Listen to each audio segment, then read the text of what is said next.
అందరికీ నమస్కారం అండి. ఆనందంగా జీవితాన్ని ఆస్వాదించటానికి అమ్మ మాటకు స్వాగతం. ఈరోజు మేము గ్రామంలో కట్టే పర్ణశాలకి ఈరోజు పాలు పొంగిస్తున్నామండి. అంటే అక్కడ సరైన సదుపాయాలేమీ లెవ్వండి. అంటే దగ్గరలో హోటల్స్ గానీ, టీలు గానీ, కాఫీలు గానీ, భోజనాలు గానీ అలాంటివేమీ దొరకవు. ఏది కావాలన్నా సరే కొంచెం దూరం రావాల్సి ఉంటుందనమాట. అదీ కాక వర్కర్స్ కూడా భీమవరం నుంచి వస్తున్నారండి. షెడ్ కట్టటానికి ఐరన్ వర్క్ వాళ్ళు గానీ, ఎవ్వరైనా సరే ఇప్పుడు తాపీ మేస్త్రి, తాపీ పనులు గానీ, అన్నీ కూడా భీమవరం నుంచి వస్తున్నారు కదా! వాళ్ళకి భోజనం ఇబ్బందవుతోంది. వాళ్ళు క్యారియర్ కొంతమంది తెచ్చుకున్నా, పక్క బిల్డింగ్ ఉన్నది చూడండి, వాళ్ళనడిగి వాళ్ళ ఇంట్లో భోంచేస్తున్నారనమాట. అంటే షెల్టర్ ఏమీ లేదు కాబట్టి. ఇప్పుడు మనం పైన షెడ్ వేసేసాం కదా! షెడ్ వేసిన తర్వాత ఇక ఇక్కడే భోంచేస్తారు. అదీ గాక వాళ్ళు భోజనాలు తెచ్చుకోవటం, కొందరు తెచ్చుకుని, కొందరు తెచ్చుకోక ఇలా ఉంటున్నది కదండీ! ఇక రేపటి నుంచి మేమే భోజనాలు కూడా పెట్టటానికి డిసైడ్ అయ్యామనమాట అండి. అందుకని అయ్యగారిని అడిగితే ముందు పాలు పొంగించేసుకోండమ్మా, ఇంకా ఆ తర్వాత మీరు ఇంట్లోనే భోజనాలు పెట్టుకోవచ్చు అని అన్నారు. ఎలానో షెడ్ వేసేసారు గాబట్టి, ఈరోజు పాలు పొంగిస్తున్నాం అనమాట అండి. అంటే గృహప్రవేశం కాదు. పాలు పొంగిస్తే ఇక వారందరికీ భోజనాలు అవన్నీ కూడా అక్కడే పెట్టుకోవచ్చు అనే ఉద్దేశంతోటనమాట. అలానే ఈ కొత్త చీర కట్టుకొని నేను రెడీ అయ్యాననమాట అండి. ఈ చీర నేను హైదరాబాద్‌లో చెన్నపట్నం పట్టు చీరల అంగడి షోరూమ్‌లో తీసుకున్నానండి. దీని ఖరీదు కూడా చాలా తక్కువే ప్రైస్‌కే వచ్చిందండి. 1200 ఎంతో ఇది. కానీ చీర మాత్రం చాలా బావుంది. బ్లౌజ్ కుట్టించుకోలేదు. నా దగ్గరున్న రెడ్ బ్లౌజ్‌తో పేరప్ చేశానండి.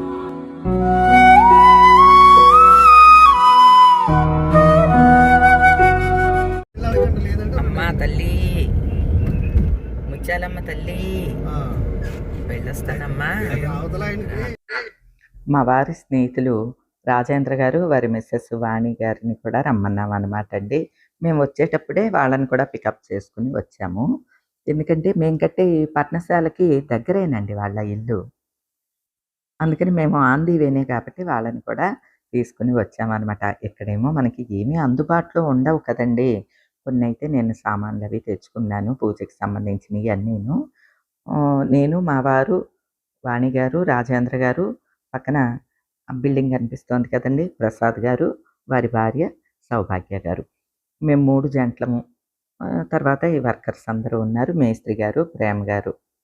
మా ఫ్యామిలీ ఫ్రెండ్ ప్రసాద్ గారు. ఇంతేనండి. అంటే ఎవరిని ఎస్పెషల్లీ పిలవటం ఇలా ఏమీ లేదనమాట అండి. ఎందుకంటే అక్కడేమీ సౌకర్యాలేమీ లేవు కదండీ! ఇది ఎందుకు అనంటే మనకి మనసులో ఇంకా అదే శంకగా ఉంటుంది. మన ఏమి గృహప్రవేశం అవ్వకుండానే పాలు పొంగించకుండానే భోజనాలు చేస్తున్నారు అని అనుకుంటాం కదా!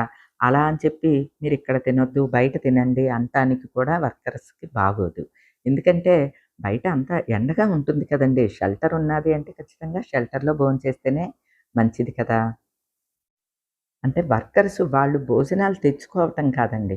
ప్రతిరోజు మధ్యాహ్నం మా వారు సెంటర్‌లోకి వెళ్ళి అక్కడ భోజనాలు ప్యాక్ చేయించి తెస్తారనమాట. మనకి ఎవరైతే వర్క్ చేస్తున్నారో వాళ్ళందరికీ భోజనాలు మేమే పెడుతున్నామనమాట అండి. ఎందుకంటే అది కొంచెం దూరం కదా! గ్రామం కదా! వాళ్ళు భోజనానికి ఎళ్ళొచ్చినా టైం పడతది. మొదట్లో 1, 2 రోజులు వాళ్ళు భోజనాలు క్యారియర్లు తెచ్చుకున్నారు. మిగతా ఈ ఐరన్ వాళ్ళకి ఆళ్ళకి భోజనాలు తెచ్చారనమాట అండి ఈయన. ఎట్లానో తెస్తున్నాను కదా! ఇంకెందుకులేనని చెప్పి అందరికీ భోజనాలు తెచ్చేస్తున్నారనమాట అండి. ఒకసారి పాలు పొంగించేసేసుకొని పూజ చేసుకున్నామనుకోండి, చక్కగా మన షెడ్‌లోనే భోజనాలు మనం ప్రతిరోజు పెట్టినట్లుంటుంది కదా! అది కూడా మంచి విషయమే కాబట్టి, అయ్యగారు ఇట్లా పాలు పొంగించమని ముహూర్తం పెడితే ఈరోజు పాలు పొంగిస్తున్నామనమాట అండి. గుర్తున్న మటుకు అన్ని సామాన్లు తెచ్చుకున్నానండి. కానీ ఏదో ఒకటో, రెండో మర్చిపోతూనే ఉంటాం కదా! కాకపోతే మాకు అదృష్టం కొద్దీ పక్కనే ప్రసాద్ గారు వాళ్ళు ఉన్నారు కదా! చక్కగా ఏం కావాలన్నా వాళ్ళ ఇంట్లోంచి తెచ్చుకుంటున్నామనుకోండి. కొద్దిగా ఓపెన్ ప్లేస్‌గా ఉండటంతోటి మంట బాగా గాలికి వెళ్ళిపోతోందండి. వెనక కొంచెం అలా ప్రొటెక్ట్ చేశారనమాట. అలానే ఒక పీట వేసుకొని దాని మీద పసుపు గణపతిని, చిన్న ఆవు దూడ బొమ్మ మన ఫ్యామిలీ మెంబర్స్ పంపించారనమాట అండి. అది కూడా పూజలో పెట్టుకుని దీపారాధన చేసుకుని పాలు పొంగించామండి.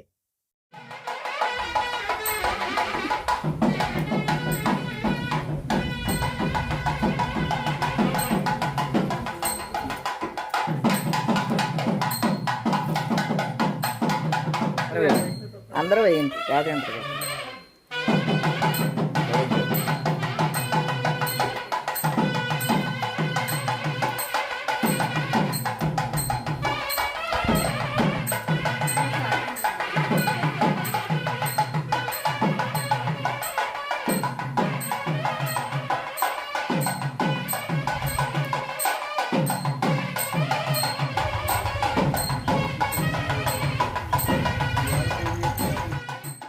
ఇంటి నుంచి ఆవు పిడకలు, పూజా సామాగ్రి అన్నీ తెచ్చుకున్నాను.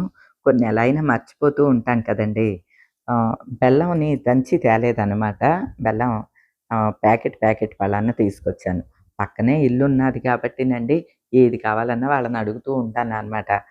ప్రసాద్ గారును, వారి మిసెస్ సౌభాగ్య గారు ఇద్దరు కూడా చాలా హెల్పింగ్‌గా ఉంటారండి. వర్కర్స్‌కి ఏం కావాలన్నా కూడా ఇస్తా ఉంటారు. అట్లనే ప్రస్తుతం అవసరమైనప్పుడు కరెంట్ కూడా వారి నుంచే తీసుకున్నామనమాట అండి. వాడుకోమని అన్నారు. మరి పైన షెడ్ అది వేయటానికి అంతా కూడా ఐరన్ పనికి కరెంటు అవసరం అవుతదనమాట. అలా అన్నిటికి కూడా చాలా హెల్పింగ్‌గా ఉన్నారు. వాళ్ళ ఇంట్లోకెళ్ళి బెల్లం అది దంచుకొని వచ్చారనమాట అండి. అంటే ఇక్కడ మన దగ్గర ఏమీ ఉండవు కదా! అందుకని చెప్తూ ఉన్నాననమాట అండి. మన పెద్దలు ఇరుగు పొరుగు చూసుకుని ఇల్లు కట్టుకో అని ఎందుకన్నారో ఈరోజు నాకు కరెక్ట్‌గా అర్థమైందండి. అంతే కదండీ! పక్కన ఎవరు సాయం లేరనుకోండి, ప్రతిదానికి కొంచెం వెతుక్కుంటూ ఉండేవాళ్ళం. మాకైతే చక్కగా పక్కనే ఉండేవాళ్ళు. అన్నీ ఇచ్చారండి.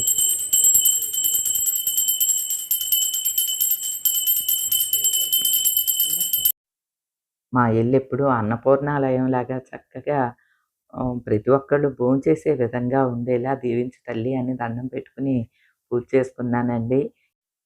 ఏ ఇల్లైనా సరే అండి కళకళలాడుతుంది అనంటే, ఏదో మనం ఇల్లు బాగా కట్టుకుని, మనకి నచ్చినియన్నీ వండుకుని, మనం తిని సంతోషపడితే కొంత మటుకే ఆనందమండి. మన ఇంట్లో ఏదో ఒక రూపంలో నలుగురు భోంచేస్తున్నారు, నలుగురు చేయి కడుగుతున్నారు ననంటే, అన్నపూర్ణాదేవి ఆశీస్సులున్నయి అని అర్థం అంటండి. ఇంతకు మించిన ఆనందం ఇంకేముంటుందండి. మనం ఒక నలుగురికి మన చేత్తోటి మంచిగా భోజనం పెడుతున్నాం. అనంటే, ఆ ఆనందం వేరండి. అలాంటి అవకాశం ఇచ్చేది కూడా ఇల్లేనండి. గృహమే అటువంటి అవకాశం ఇస్తుంది. ఇప్పుడు మేము ఇల్లు కట్టిన ఆనంద నిలయం ఉన్నది చూడండి. మా అత్తమామలు ఉన్నప్పటి నుంచి మాది అదే ఇల్లు కదా! పాతది పెంకుటిల్లు ఉండేదిలెండి. అసలు ఎప్పుడు అండి పొయ్యి అలా వెలుగుతూనే ఉండేదండి.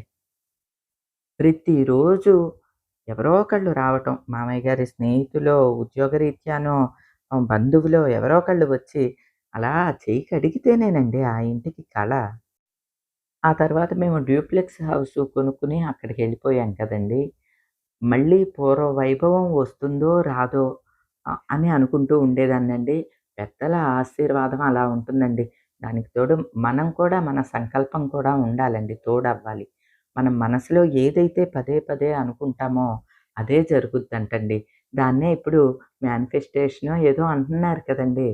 అదే మన పెద్దలు యద్భావం తద్భవతి అని పూర్వం ఎప్పుడో చెప్పారండి. మన మనసులో ఎటువంటి ఆలోచనలు, ఎటువంటి కోరికలు ఉంటే అవే మనకి అందిస్తారంటండి. దానికి ఒక టైం ఉంటుంది. అందుకనే ఎప్పుడు మంచి ఆలోచనలు, మనసులోకి మంచి భావనలే తెచ్చుకోవాలి అని చెప్తారండి పెద్దలు. ఒకటే అండి యద్భావం తద్భవతి. మన భావం ఎలా ఉంటే అదే మన భవిష్యత్తండి. అంతే. అదేదో భోజనాలు, ఇల్లు ఇవే కాదండి. ఒక మంచి కలువ పువ్వులతో పూజ చేసుకోవాలి అని ఎప్పుడూ ఊహించుకుంటూ ఉండేదాన్నండి. అది ఆచరణలోకి తీసుకొచ్చాడా లేదా అండి భగవంతుడు? ఎప్పుడు కావాలంటే అప్పుడు చక్కని కలువ పువ్వులు రామకృష్ణ ద్వారా పంపిస్తున్నాడు అనంటే, మనం మనసులో అనే కోరిక భగవంతుడికి చేరతదండి. అంటే ఇవన్నీ కూడా భగవంతుడిచ్చేయే. ఆయనకి నచ్చేలాగా ప్రవర్తిస్తే మిగతావన్నీ ఆయనే చూసుకుంటాడండి. సర్వాంతర్యామి అయిన భగవంతుడికి తెలియనిదేమీ ఉండదు కదండీ! సగం తిని మళ్ళీ సగం ఇస్తున్నారా? ఎలా ఉందండి ప్రసాద్ గారు, మేస్త్రి గారు? మా పెరట్లో అరటిపళ్ళు అనమాట అండి. 2 రోజుల క్రితం మన పెరట్లో అరటిగెల కోయించామనమాట అండి. చక్రకేళీలు చక్కగా ముగ్గి భలే బావున్నాయండి. ఈసారి మేము ఎక్కడ డబ్బాలో ఏసి పండబెట్టలేదండి. అలా పక్కన ఉంచాము. భలే పండినియండి. చాలా బాగా ముగ్గినియనమాట. ఆ పళ్ళే అందరికీ తలా 2 పంచిపెట్టాము. వినాయక స్వామి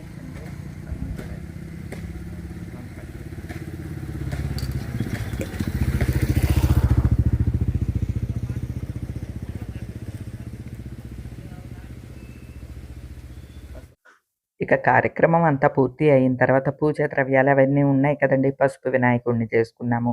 అవన్నీ కూడా మన ఎదురుగుండానే పంట కాలువ ఉంటుంది కదండీ! ఆ పంట కాలువలో వేసేసామనమాట. ఏవండీ ఎక్కడ మన ఇంట్లో పూసిన మందార పువ్వులు ఇక్కడికొచ్చినియి. అంతే కదండీ! ఎక్కడ భీమవరం అండి మాది. దగ్గరలో ఇక్కడికి వచ్చామనమాట. మరీ అంత దూరమేం కాదులెండి. కాకపోతే ఇది గ్రామం. ఆ!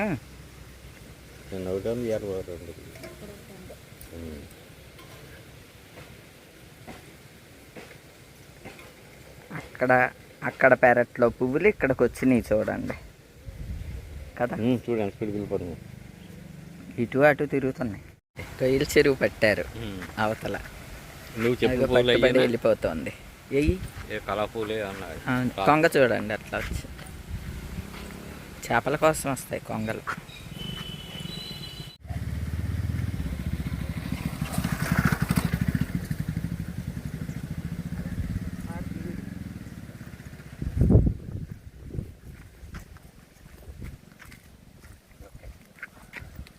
శ్రీను గారు, ఓకే, బాయ్ బాయ్ అండి. వర్కర్స్కి అయితే ఇక్కడికే మా వారు భోజనాలు తెచ్చిస్తున్నారు కాబట్టి పర్వాలేదండి. మేమైతే ఇంటి దగ్గరికి వెళ్ళిపోతున్నాం. అందున వాణి గారు, రాజేంద్ర గారు కూడా పొద్దున్నే మాతోటి ఇక్కడికి వచ్చేసారు కదా! ఇక మీరు కూడా ఇంటికొచ్చేయండి భోజనానికి అని చెప్పి అందరం కలిసి మా ఇంటికే బయలుదేరి వెళ్ళామనమాట. అమ్మా ముత్యాలమ్మ తల్లి వెళ్ళొస్తా.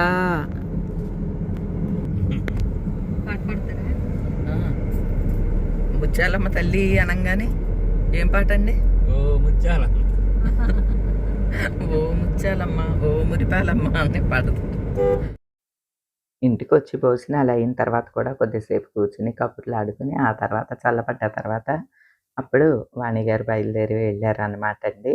ఏది ఏమైనా అండి ఈరోజు అనుకోకుండా అనమాట అండి పాలు పొంగించడం అనేది నాకే ఆశ్చర్యంగా ఉన్నది. ఎవరన్నా ఇల్లు కట్టుకుని పూర్తి చేసుకుని పాలు పొంగించుకుంటారు. నేనేంటండి షెడ్ వేయటమే పాలు పొంగించాను అని చెప్పి నవ్వుకున్నాం అనమాట.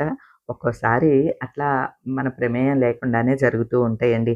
ఏది ఏమైనా ప్రతి ఒక్కటి శుభకార్యంగానే మనం అనుకోవాలి కాబట్టి నాకు చాలా ఆనందంగా అనిపించిందండి. అన్నపూర్ణాదేవి దయతో అందరూ బావుండాలని మనస్ఫూర్తిగా కోరుకుంటూ ఈ రోజుకి ఇదేనండి. మరో మంచి వీడియోతో మళ్ళీ కలుస్తా. అప్పటి వరకు ఉంటానండి.